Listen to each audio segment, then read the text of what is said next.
Porque eu imagino que para o Vascaíno seja uma montanha-russa de emoções tudo que acontece, desde que essa SAF chegou e a aquisição da 777, essa promessa de que o time nunca mais ia encarar o Flamengo numa desvantagem financeira, e agora um time muito ruim disputando a Série A, sem muita perspectiva na zona de rebaixamento, uma campanha que dá toda a cara de que vai mais uma vez acabar em rebaixamento, e todos os problemas, principalmente no extracampo, né? Eu acredito que essa relação com a 777 como dona da SAF do Vasco, ela deve preocupar muito mais o vascaíno hoje, talvez, do que a própria questão da zona do rebaixamento, o próprio risco de cair mais uma vez. Porque o que a gente vê nessa matéria do Josimar Futebol é exatamente que é um negócio muito obscuro, né? Você não sabe de onde vêm as garantias financeiras que são aí que estão por trás dessa compra da SAF do Vasco. Você vê que é um negócio deficitário em todos os países, mesmo no Sevilha, que é onde, digamos que é o clube que mais tem sucesso recente dos clubes que a 777 tem parte. Mesmo no Sevilha, você vê uma situação de crise financeira no momento, de todos os jogadores sendo colocados à venda, quem chegar leva qualquer jogador que quiser, e você tem um estilo de clubes muito parecido que a 777 comprou, né? O Vasco, o Genoa, o Standard Liège, são todos clubes que têm passados gloriosos, que já foram clubes relativamente ou muito grandes até dentro de seus países, mas que no momento da compra eram clubes em crise, né? Eram clubes aí passando por um momento difícil, e a 777 faz essa compra com com essa promessa de reerguer esses clubes, né, trazendo até esperança.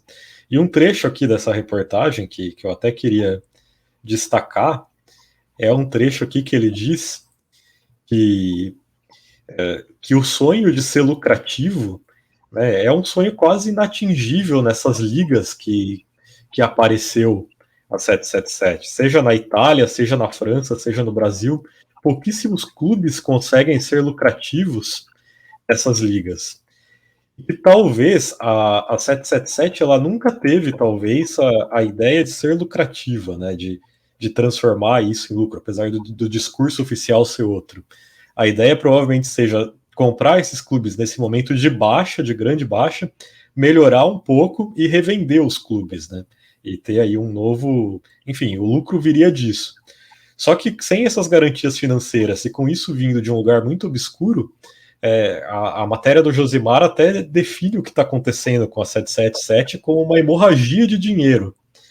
Então, uma situação muito complicada, porque se você está tendo uma hemorragia de dinheiro, como você vai conseguir até revender isso? Quem vai lá e vai investir em comprar essa SAF, por exemplo? Então é uma situação que me parece desesperadora, não só para o Vasco, que a matéria chama de Vasco de fiasco, inclusive, como para todos os outros clubes envolvidos nessa mesma situação, seja o Genoa, seja o Sevilha, que o Sevilha ainda consegue título, né? Apesar de que o Sevilha ele pode estar na quinta divisão espanhola, que ele vai ser campeão da Liga Europa, né? Isso é uma coisa inerente à existência do Sevilha. Ao Red Star, né? Inclusive o Red Star, que por ser um clube mais ligado à esquerda, né? A esquerda parisiense, um clube pequeno, um clube de bairro muito ligado à esquerda, teve muitos protestos, né, do Red Star contra a aquisição pela 777. Assim, a gente não pode cravar nada, né, sobre a 777, primeiro por receio do processinho, mas assim, claro que as acusações levantadas na matéria são muito graves. Eles trazem vários documentos na matéria, dizem terem tido acesso a vários documentos judiciais e coisas do tipo. Mas claro que, assim, em teoria, isso não afetaria diretamente o Vasco, né? A gente está usando o Vasco como exemplo aqui, porque é um clube grande do Brasil, gigante, que todo mundo conhece, e que eu acho que esse tipo de fundo de investimentos dos Estados Unidos, né, existem aos montes, assim, e eles andam por aí brincando, especulando com um monte de coisa. E agora eles estão vindo para o futebol, né, já faz uns anos. o Irlan, que sempre, né, é o idealizador do Na Bancada, sempre deixou isso bem claro, né, o quanto eles têm feito essa corrida para o futebol agora, e nem todos são confiáveis, né, e a questão é que a gente não sabe se a 777 é confiável, né, aparentemente não, por tudo que a gente tem visto. E o que afeta o Vasco em si, né, que já era uma notícia que não foi a matéria que revelou, mas que é muito estranho, é que a SAF do Vasco fez um empréstimo para a 777, né? Eles até chamaram lá convocaram uma reunião do Conselho Deliberativo do Vasco para discutir isso, e a SAF do Vasco justificou, disse que transações financeiras, né, como esse tipo entre empresas do mesmo grupo econômico são muito comuns, e o empréstimo trouxe rendimentos financeiros ao Vasco, e o empréstimo já foi pago integralmente, etc. Mas assim, você começa a se perguntar por que o Vasco tem que fazer empréstimo para 777, né?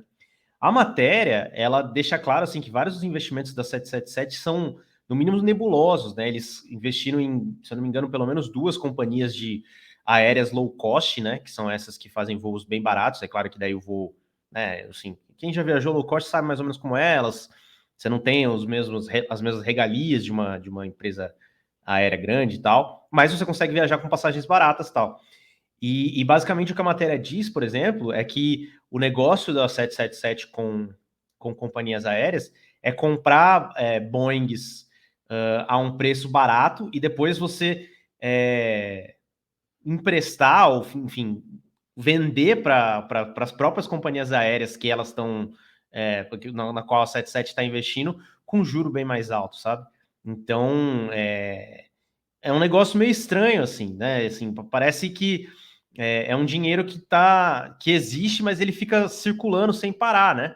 E outro ponto que a matéria chama bastante atenção, né? É que a 777, a matéria diz, né? É difícil a gente ter acesso às finanças da própria 777, né? Porque companhias privadas dos Estados Unidos não são obrigadas a revelar esse tipo de informação, mas a 777 diz ter ali um patrimônio ali, controlar cerca de 6 bilhões de dólares, né? E mesmo com esse patrimônio, digamos assim, entre muitas aspas, modesto, eles já são um grupo de multi-club ownership muito grande, né? A matéria diz aqui que a Clear Lake Capital, que agora entrou no Chelsea, né? Que tem 60% do Chelsea, e tem agora também o Estrasburgo da França, né? Tem 72 bilhões de dólares em bens. A Elliott, que é um outro grupo americano, né? Financiou aí a compra do Milan pelos chineses, né? Mais ou menos com esse tamanho, na casa de 70 bilhões de dólares. E aí o que chama atenção é a 777, que diz ter 6 bilhões, faz investimentos muito maiores, tá expandindo, está comprando, né, assim, é um grupo que entrou com muita força no futebol. Então a questão é, onde está esse dinheiro? Assim?